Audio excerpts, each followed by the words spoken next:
चलिए, जैसा कि हम आपको बता दिए थे कि पूरा सीरीज चलेगा जीवन जीने की कला में, तो आज हम चालू करने वाले हैं समझ अपनी अपनी। क्या चालू करने वाले हैं? समझ अपनी अपनी।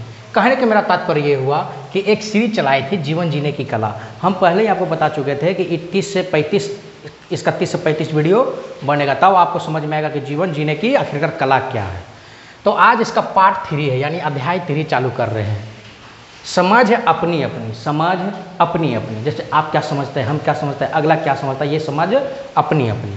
तो जैसे इसको जो समझ अपनी अपनी है, इसको हम आपको एक कहानी के माध्यम से समझाने का प्रयास करेंगे। आखिर का समझ हम अपनी अपनी का तात्पर्य क्या है, यानी इसका मतलब क्या है या इसका अर्थ क्या है।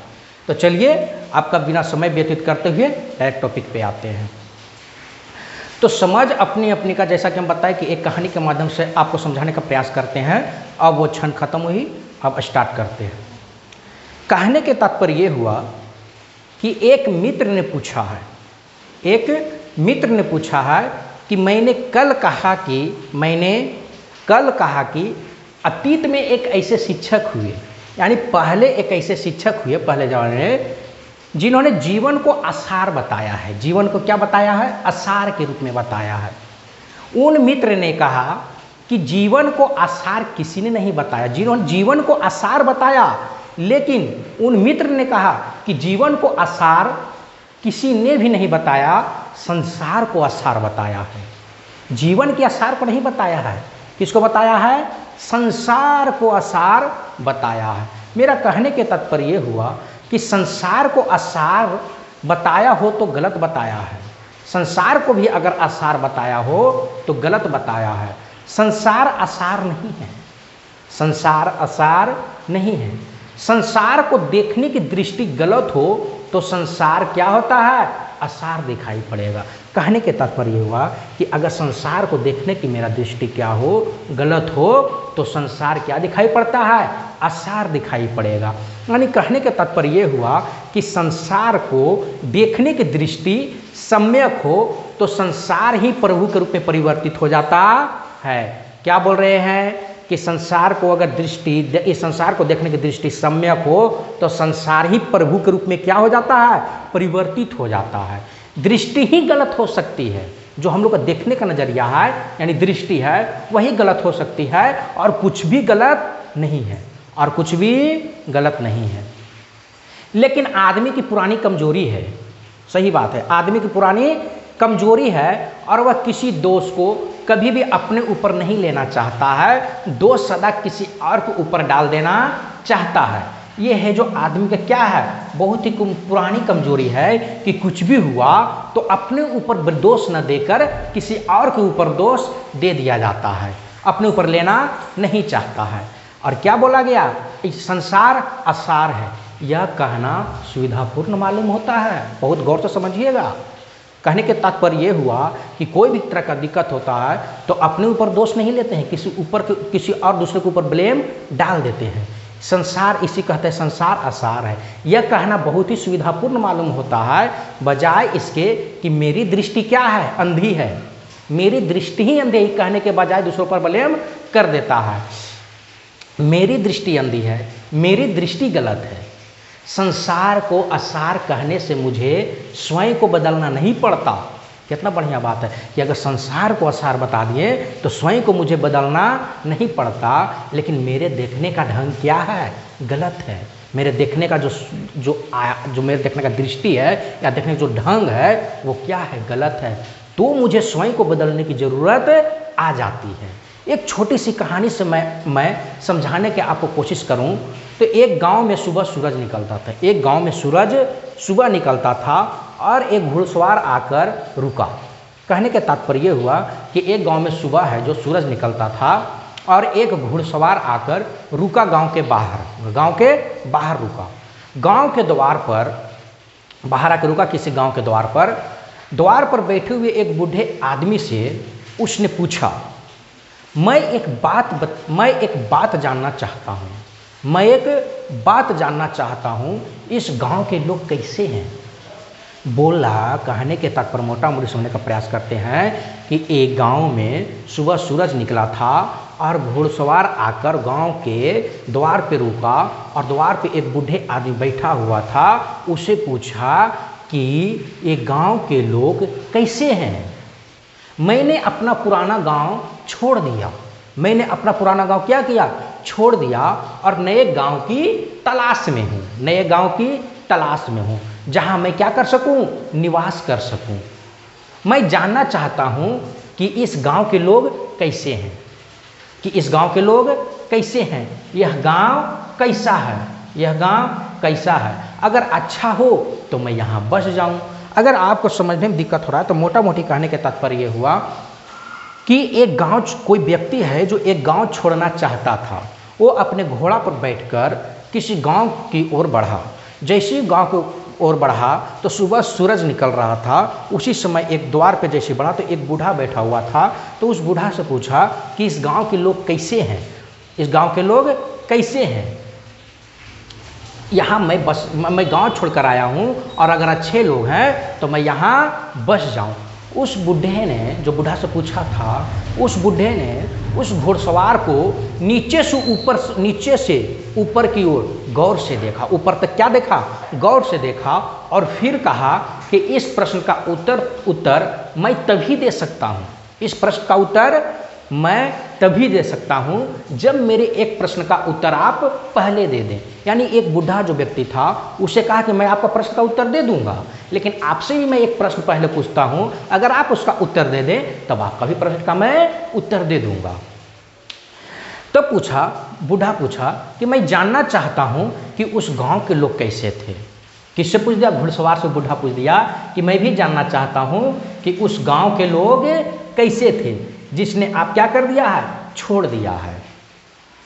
यह बात सुनते ही उस आदमी की आंखें क्रोध के अंगारे से क्या हो गया? भर गया। जो घोड़े पर बैठे तो पूरा गुस्सा में आ गया और उसने कहा कि उस दुष्ट गांव का स्मरण भी मत दिलाना। स्मरण कहने के तात्पर्य ये हुआ कि उस गांव का नाम भी हमें मत दिलाना, याद दिलाना। उस गांव से बदतर लोग जमीन पर कहीं भी नहीं हो सकती। मेरा कहने के तात्पर्य कि जहां हम रहते थे उस गांव से बदतर लोग जमीन पर कहीं भी नहीं हो सकती। उन्हीं दुष्टों के कारण मुझे गांव क्या करना पड़ा है? छोड़ना पड़ा है। और यह आशा और प्रार्थना लेकर गांव छोड़ा है कि जिस दिन मेरे हाथ में शक्ति होगी उन्हें बताऊंगा। मेरे साथ जो दुर्व्यवहार किया गया है उस फल उन्हें निश्चित चखाना है। ये कौन जवाब दे रहा है? घुड़सवार।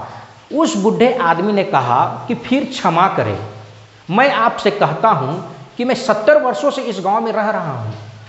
इस गांव के लोग उस गांव से भी बुरे हैं। आप कोई और गांव खोज ले, इस गांव के लोग अच्छे नहीं हैं।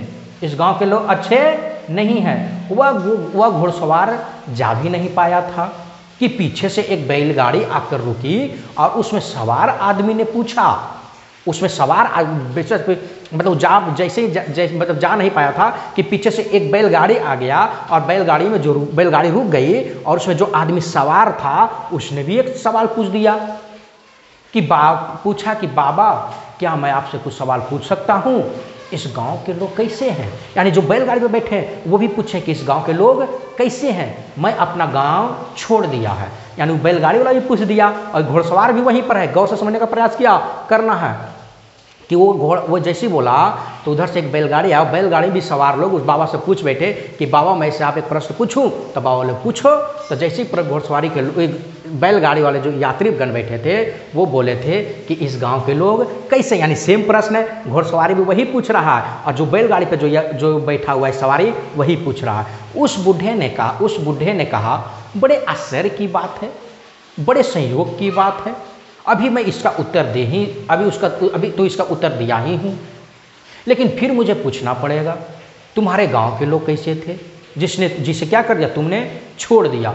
उस बैलगाड़ी की सवार की आंखें खुशी के आंसुओं से भर गई, खुशियों के आंसुओं से भर गई और उसने कहा उनकी स्मृति भी मुझे आनंद से भर देती है। उसकी स्मृति मतलब क्या? उसके याद भी क्या भर देती है? आनंद से भर देती है। उतने प्यारे लोग शायद पृथ्वी के किसी गांव में खोजने से ना मिले। दुर्भाग्य मेरा कि किसी मुसीबत से मुझे वह क्या करना पड़ा? छोड़ना पड़ा। गांव क्या करना पड़ा? छोड़ना पड़ा। और यह ही आशा लेकर गांव छोड़ा हूं कि जब भी सौभाग्य होगा तब वापस उसी गांव में जाकर क्या करूंगा? बस जाऊंगा।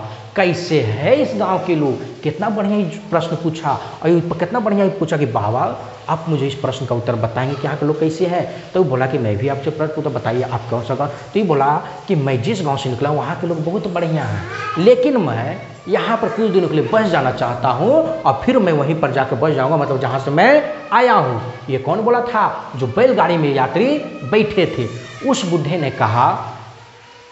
बूढ़े ने फिर कहा, बैलगाड़ी गांव के भीतर मोड़ लो, मैं तुम्हारा स्वागत करता हूं और विश्वास दिलाता हूं मैं 70 वर्षों से इस गांव में हूं। इस गांव से प्यारे और अच्छे लोग पृथ्वी पर कहीं भी नहीं खोजी जा सकती या खोजा जा सकता है। मैं भी उस गांव के दरवाजे पर था और मैंने उस बूढ़े आदमी की ये दोनों बातें सुनी। मैंने बड़ी मुश्किल में पड़ गया, मैं बहुत मुश्किल में पड़ गया। अगर मैंने एक बात सुनी होती तो ठीक था। पहले आदमी से उसे कहा था कि इससे बुरे आदमी कहीं भी खोजने में कठिन है, और दूसरे आदमी से उसी ने कहा कि इस गांव क्या कहा कि इस गांव से अच्छे आदमी खोजने का कठिन है। यानी कहने के तात्पर्य कि एक आदमी को बोल रहा है कि यहाँ घटिया लोग रह रहा है, एक आदमी को बोल रहा है बहुत बढ़िया लोग रह रहा है, लेकिन प्रश्न पूछने में तो अंतर है। क्यों? क्योंकि घोड़े वाला आदमी बोला था कि उस गांव के 72 लोग से हम छुटकारा पाना चाहते हैं, लेकिन जो बैलगाड़ी पर यात्री था वो क्या बोला था कि उस गांव के भी लोग बढ़िया हैं, लेकिन मैं आया हूँ कुछ दिन रहने के लिए, फिर मैं उसी गाँव में चला जाऊँगा जहाँ से आया था। कितना बढ़िया प्रश्न है। इसलिए वो बूढ़े ने उसे कहा कि आइए, आपका गाँव में स्वागत है, इससे बेहतर आपको गांव मिल ही नहीं सकता है, क्योंकि मैं इसी गांव में 70 वर्षों से रह रहा हूं। और घोड़े वाला क्या पूछा था कि बाबा मैं आपके एक गांव के लोग कैसे हैं? तो फिर बूढ़े ने पूछा कि आप बताइए कि आप कहाँ सर, वहाँ के लोग कैसे थे? तो बताया था क्या कि वे लोग बहुत ही बदतर हैं, बहुत बदतर के लोगों को बहुत दुर्व्यवहार किया, इसलिए वहाँ मैं उसको मतलब याद भी हमको मत दिलाओ, उस गांव का नाम दोबारा नहीं जाना चाहता हूँ। इसलिए उसको जवाब दिया गया था, क्या दिया गया था कि इस गाँव के उससे भी यहाँ बदतर लोग हैं। आ रहा है प्रश्न, इसलिए बोल रहे हैं कि जो बोलने का जो शैली है वो अगर बेहतर होगा तो हर जगह आप टिक सकते हैं। आखिरकार ये कहने के तात्पर्य कि उस बूढ़ा आदमी से पूछा कि मैं बहुत मुश्किल में पड़ गया हूँ, सही बात मुश्किल में पड़ गया हूँ, इस गांव के लोग आखिरकार कैसे हैं? उस बूढ़े ने कहा, हर गांव के लोग वैसे ही होते हैं जैसे क्या होते हैं? आप होते हैं। हर गांव के वैसे लोग होते हैं जैसे कौन होते हैं? आप होते हैं। गांव के लोग आपके ऊपर निर्भर करते हैं कि आप कैसे हैं। कहने के तात्पर्य कि गांव के लोग ऊपर निर्भर करते हैं आपके ऊपर कि आप कैसे हैं। गांव स्वर्ग हो जाता है, अगर आपके भीतर प्रेम है तो गांव क्या हो जाता है? स्वर्ग हो जाता है। और गांव नरक हो जाता है अगर आपके भीतर क्या हो? घृणा हो। संसार तो बड़ा गांव है, थोड़ी देर के लिए हम उसमें मेहमान होते हैं, और उन लोगों को मैं क्या मानता हूँ? अधार्मिक कहता हूँ, जो संसार को असार कहते हैं। संसार को क्या कहते हैं? असार कहते हैं। अधार्मिक आदमी मैं उसको कहता हूँ जो असार को क्या करता हो? खोजता हो। तो अपनी दृष्टि में अपने मन में असार खोजता हो। अगर संसार बुरा दिखाई पड़ता हो, असार दिखाई पड़ता हो। कहने के तात्पर्य कि अगर संसार बुराई दिखाई पड़ता हो तो असार दिखाई पड़ता हो, यानी शत्रु दिखाई पड़ता हो। तो जान लेना ठीक से कि वह उसी बात का प्रक्षेपण है जो आपके भीतर क्या है? छुपी है। वह उसी का क्या है? प्रोजेक्शन है।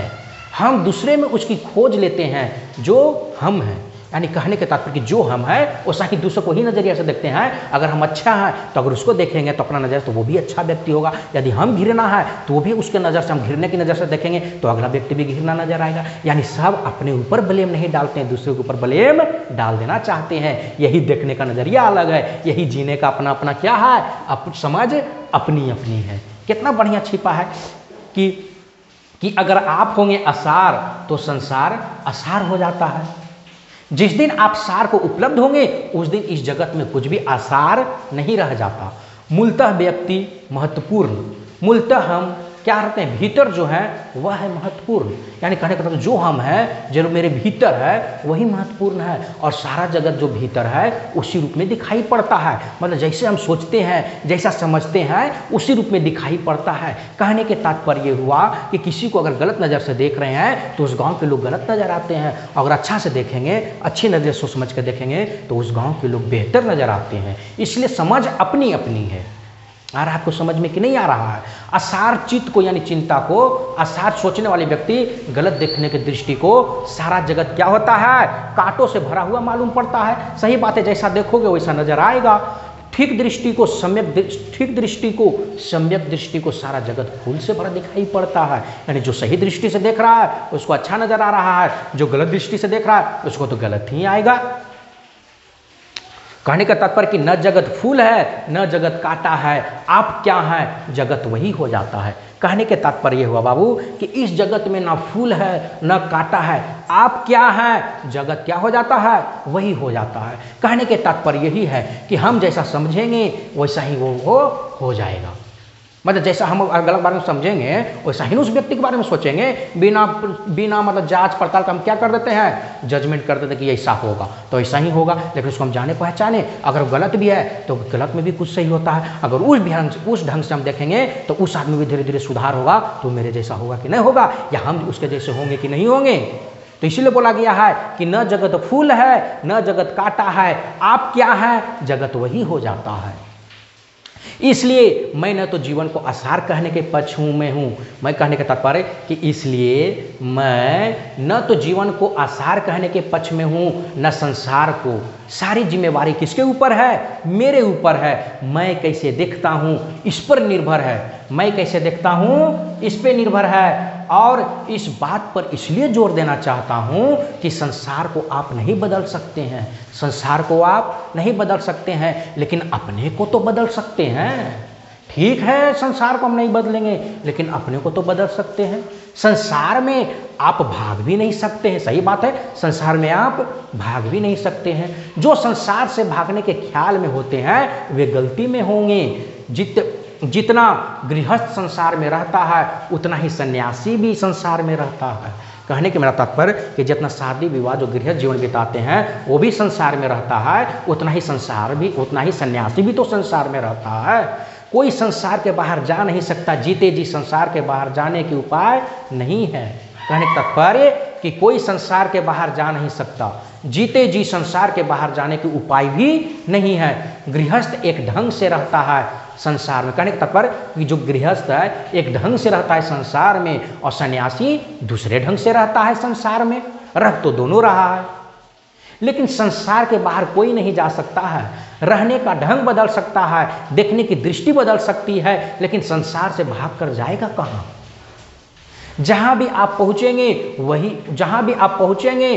जो है वह क्या है, संसार है। वही जो है क्या है, संसार है। घर में भी संसार उतना ही है जितना आप आश्रम में हैं। मेरा कहने के तात्पर्य कि घर में भी संसार उतना ही है जितना क्या है, आश्रम में है। और सफ़ेद वस्त्रों में भी संसार उतना ही है जितना गौरिक वस्त्रों में। गेरुआ वस्त्र पहन लेने से संसार कुछ कम नहीं हो जाता। संसार तो वह परिस्थिति है जिसके भीतर क्या करते हैं, हम जीते हैं। श्वास क्या है, संसार है। उठना बैठना क्या है, संसार है। आँख खोलना बंद करना क्या है, एक तरह का संसार है। जीवन एक तरह का क्या है, संसार है। भाग कर जाएंगे कहाँ आप, भागने का कोई उपाय नहीं है। लेकिन जो लोग इस भ्रम में पड़ जाते हैं कि संसार से भागना है, वे अपने को बदलने का ख्याल ही क्या करते हैं, भूल जाते हैं। और संसार से वे क्या रहते हैं, भागते रहते हैं और पाते हैं कि वे वही के क्या है, वही हैं। कहने के तात्पर्य कि यहाँ बढ़िया नहीं लगा, दूसरा जगह वहाँ बढ़िया रहेगा, वहाँ बढ़िया, तो भागते रह रहे हैं। लास्ट में क्या पाते हैं कि वही जो वही है। इसलिए हम बोलते हैं आप अपने आप को बदलिए, देखने का अपनी समझ को बदलिए, अपना सारा अगल बगल समझ क्या हो जाएगा, बदल जाएगा। कहने का अपने आप को बदलिए, दूसरों को बदलने में मत पड़िए। कोई अंतर नहीं पड़ा। कहने के तात्पर्य हुआ कि एक सन्यासी हिमालय पर 30 वर्ष तक रहा बहुत क्रोधी व्यक्ति था, बहुत ही क्रोधी व्यक्ति था, बहुत अहंकारी व्यक्ति था। अहंकार और क्रोध से पीड़ित होकर ही वह क्या चला गया, हिमालय पर चला गया। सोचो, उसने छोड़ दिया संसार को। क्या वो सोचो, उसने क्या किया, उसने छोड़ दिया संसार को, तो क्रोध को भी छूट जाएगा, यानी संसार भी छूटेगा तो क्रोध को भी छूट जाएगा, अहंकार भी छूट जाएगा, यानी संसार बुरा है। हिमालय पर चला गया। कहाँ चला गया वो, हिमालय पर चला गया। वहाँ कोई समाज न था, वहाँ कोई मनुष्य न था। धीरे धीरे उसे लगा कि अब क्रोध क्या हुआ, नष्ट हो गया, अहंकार नष्ट हो गया। असल में मनुष्य न हो तो हमारे भीतर जो है उसे प्रकट करने के द्वार क्या हो जाते हैं, बंद हो जाते हैं। वह जो भीतर है नष्ट नहीं होगा। एक कुएं में पानी, कहने के तात्पर्य कि अगर एक कुएं में पानी भरा होता है, पानी को बाहर निकालने के लिए बाल्टी और रस्सी चाहिए। पानी को बाहर निकालने क्या चाहिए, एक बाल्टी और रस्सी चाहिए। अगर बाल्टी और रस्सी न हो तो इसका मतलब यह नहीं कि कुएं का पानी खत्म हो गया। सही बात है, बाहर निकले तब तो खत्म होगा, ये इसका मतलब ये नहीं कि कुएं का पानी खत्म हो गया। एक एक आदमी के भीतर क्या भरा हुआ है, उसे निकालने के लिए दूसरे मनुष्यों की मौजूदगी चाहिए। दूसरे इंसानों को क्या चाहिए, मौजूदगी चाहिए। अगर आपके भीतर क्रोध है तो दूसरे आदमी की क्या चाहिए, मौजूदगी। अगर आपके अंदर क्रोध है तो दूसरे आदमी को क्या चाहिए, मौजूदगी। आपके क्रोध को बाहर निकाल लेती है दूसरे आदमी की मौजूदगी। रस्सी और बाल्टी का काम करती है। लेकिन अगर दूसरा आदमी मौजूद नहीं है तो आप कुएं में जो भी भरा है, यानी क्रोध, अहंकार या जो भी, वह निकलता नहीं है, वह भीतर ही पड़ा रह जाता है। उससे यह भ्रम पैदा हो जाता है कि मेरा क्रोध क्या हो गया, समाप्त हो गया। कहने के तात्पर्य हुआ कि 30 वर्ष हिमालय के एकांत में उस आदमी को पक्का विश्वास आ गया कि अब न क्रोध है न अहंकार है। धीरे धीरे उसकी कीर्ति नीचे पहाड़ों पर उतरने लगी। एक बहुत बड़ा कुंभ का मेला था, एक बहुत बड़ा क्या था, कुंभ का मेला था। और कुछ लोग उसके पास आए, कुछ लोग उसके पास गए और उन्होंने निवेदन किया। उन्होंने क्या किया, निवेदन किया कि आप नीचे चले और लोगों को दर्शन दे। आप नीचे चले और लोगों को क्या दे, दर्शन दिए। उसने भी सोचा कि अब तो क्रोध को जीत लिया, अहंकार को भी जीत लिया, अब चलूं, अब कोई हर्ज नहीं है। वह उन लोगों के साथ पहाड़ से नीचे उतरा। मेले में तो लाखों लोग थे। वह मेले की भीड़ में अंदर चलने लगा।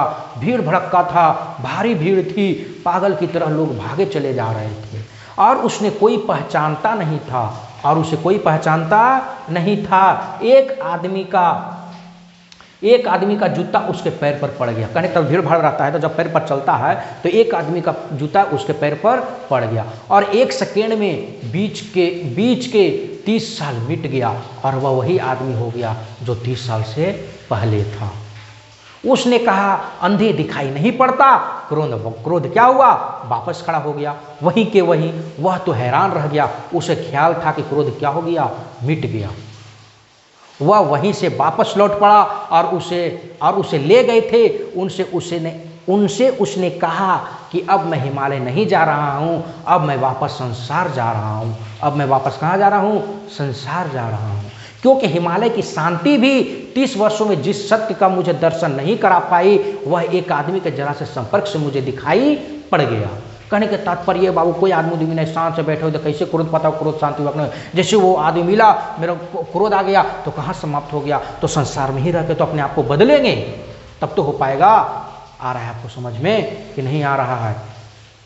फिर वो कहाँ चल गया, अपने संसार में फिर चला गया। मेरा कहने के तात्पर्य क्या हुआ कि वह एक आदमी के जरा से संपर्क से मुझे क्या पड़ गया, दिखाई पड़ गया कि मेरे अंदर अभी भी क्रोध है। मैं तो सोचता था क्रोध समाप्त हो गया, लेकिन शायद क्रोध के प्रकट होने की परिस्थितियां भर मौजूद नहीं थी, क्रोध समाप्त नहीं हुआ था। जब मैं वापस जाता हूँ लोगों के बीच में और लोगों के बीच रहकर भी मेरा क्रोध क्या हुआ, समाप्त नहीं हुआ, यानी मीटा नहीं, तो मैं समझूंगा कि वह मीटा। अन्यथा एकांत क्या करता था, धोखा दे देता है। यानी जो एकांत में रहता है क्या करता है, धोखा दे देता है। एकांत बहुत क्या है, डिसेप्टिव है। अकेले में तो हर आदमी महात्मा हो जाता है। सवाल तो भीड़ के बीच में होने का है। अकेले में महात्मा होने में कौन सी कठिनाई है? अकेले में महात्मा होने के सिवाय कोई विकल्प नहीं है, कोई उपाय नहीं है, कोई अल्टरनेटिव नहीं है, और महात्मा होना ही पड़ता है। दूसरों की मौजूदगी वह जो क्या है, वह जो कि अंदर है, वह जो दूसरा है, वही मुझे कसौटी पर कसता है कि मैं कहाँ हूँ। उसके मौजूदगी मुझे खोलती है और क्या करती है? प्रकट करती है। और क्या करती है? प्रकट करती है। तो यही मेरा कहने के तात्पर्य हुआ कि अपने आप को बदले। ये नहीं कि हम एकांत में हैं, किसी से मिलता जुलता नहीं है, तो हम क्या हुए? मेरा अंदर जो घृणा था, जो मतलब क्रोध था, जो ये सब था, ये सब क्या हुआ? लालच था, वो हट गया? नहीं हटा। वो कहाँ हटेगा? संसार में ही रहकर। इसलिए हम कहते हैं कि दूसरों को बदलना छोड़िए, पहले संसार में ही रह के अपने आप को बदलिए। अपने आप को बदलेंगे तो यह पाएंगे कि धीरे धीरे क्रोध भी समाप्त हो रहा है, लालच भी समाप्त हो रहा है, और धीरे धीरे आप क्या बन जाएंगे? दूसरों से अलग बन जाएंगे। आया?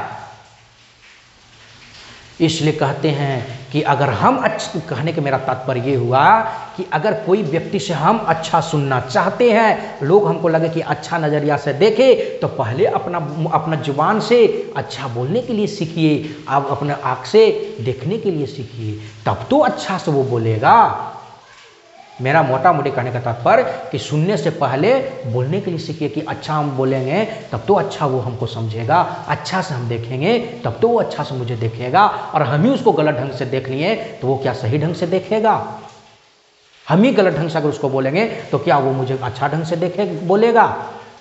तो क्या करना है? अपने आप को संसार में ही रहकर बदलना है, देखने का नजरिया बदलना है। इसलिए इस टॉपिक का नाम क्या था? समझ अपनी अपनी। सही बात है।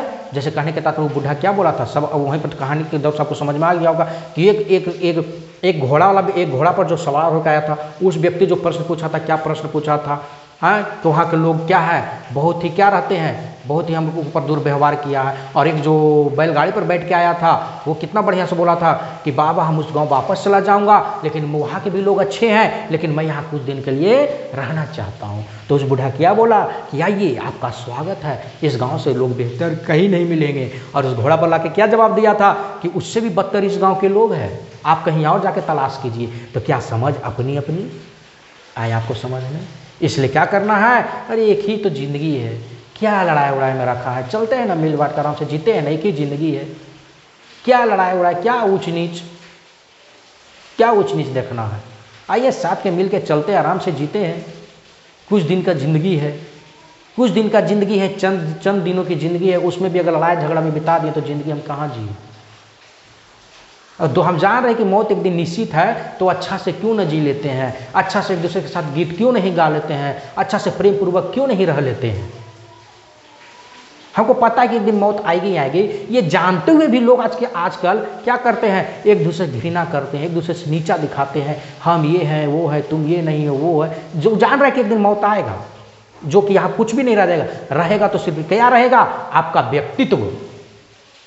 तो इसलिए तो बोलते हैं कि मौत एक दिन आना ही आना है, तो क्या ना एक दूसरे के साथ मिलकर रह ले, एक दूसरे के साथ मिलकर त्यौहार मना ले, एक दूसरे के साथ मिलकर बांट कूट के खा ले, एक साथ मिलकर क्या गीत गा ले, एक दूसरे के साथ जीवन बिता ले अच्छा से बोल विचार से, तो आपका व्यक्तित्व भी सुधर जाएगा। और जो भी आप यहाँ तो नहीं रहिएगा, लेकिन आपका व्यक्तित्व रहेगा ही रहेगा नहीं। तो मिलते हैं नेक्स्ट वीडियो में, अध्याय 4 में, 4th क्लास में डालेंगे, अगला वीडियो में डालेंगे औरत के ऊपर कलह, या गांव में कलह आखिरकार क्या होता है। मिलते हैं नेक्स्ट क्लास में। जय हिंद।